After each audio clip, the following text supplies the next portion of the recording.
I also did digs with Fred Cook, and we dug up Indian graves, the Wally Indians.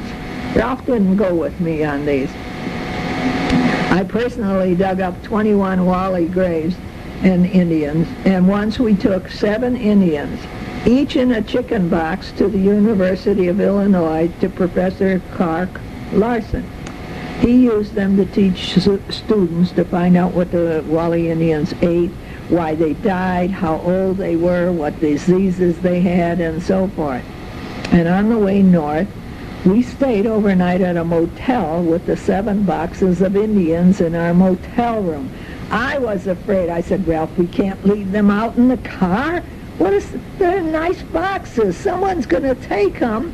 And then what would we do? Of course, what would they do when they opened them up? Wouldn't that be a shock for us? Well, what a shock for the thieves. Later, they were returned to the grave sites, and with a ceremony. The bishop blessed them. Now, of all the Indians that I have found, only one lady had jewelry. She had an ear bob made out of mussel shell. It was white in color, and when I turned her head, the other ear bob was stained brown from the earth's minerals and her minerals. When I dig and I find somebody, I always said a prayer for them when I was digging them out. Babies usually had only fragments of the skull left. Their bones were so small that usually there was only a dark stain left in the sand. It was easy to dig in the sand. It was so smooth, and you could see the artifacts before you accidentally broke them. You had to be so careful. Once I was digging at an old plantation, and I found 2 17th century long clay pipes. They were both complete with a little decoration, and they were in a mold post hole. Must have been 2 gentlemen sitting by the post, talking, put their pipes down against the post and walked away to do something or look someplace, and time and the decaying post covered them up until I found them. And they were in perfect condition. Oh my God! Maybe it was 2 boys smoking and they had to leave them and run away. I don't think so. They wouldn't have such beautiful pipes if they were young kids. No, no. Archie Alley has so many ifs in it, and that's what makes it so much fun. We dug around old Savannah houses. If the owners were going to build a new building, they would call us to dig and to see what their ancestors left behind. I'd get up early, pack a lunch and drive, sometimes 2 hours to the site, work all day and home about 6 o'clock at night. I liked it. Oh, I just loved it. The camaraderie was like that of river rafting.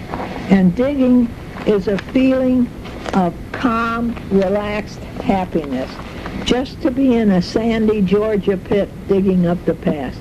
I always felt that this was a good way to spend the rest of your life. Digging in a deep sandy pit, you have the feeling that you didn't have to fear dying. It can be very peaceful. That's my feeling. I have trouble finding digs in Arkansas. They dig, but it is too far away for daily work, or you have to go in tent for weeks. Maybe we'll go to Montana or Arizona for a few weeks before I get too old. Once I said to Tom, and he got all excited, he told me, Mom, I never thought I would ever hear you say that you were too old to do something, and I don't want you to ever say that again. I always think of Tom when I say to myself, oh, I can't do that. And then I go ahead and I do it because Tom said I could. Tom and I both have a free flow gold ring. I can't remember if Tom or I had the ring first, whatever. But I was so surprised when I saw his, and it was like mine, not completely, of course, his was a man's and bigger. Our tastes seemed to run the same. And now I lost mine the last day of golf this last year. I lost it on the golf course. Oh my God. My hands were cold. They were in the pockets, coming out with Kleenex, going in, coming out, and I'm just lost it.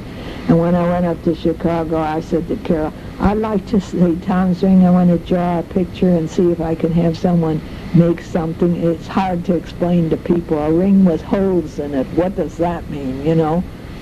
And she said, oh, Ma, you take the ring. Oh, gosh. I never expected that. And that was, such a wonderful, wonderful moment in my life. So I have it, and it's in the jeweler's, and I'm going over there to get it. It's done. It's cut down to my size. We'll see. So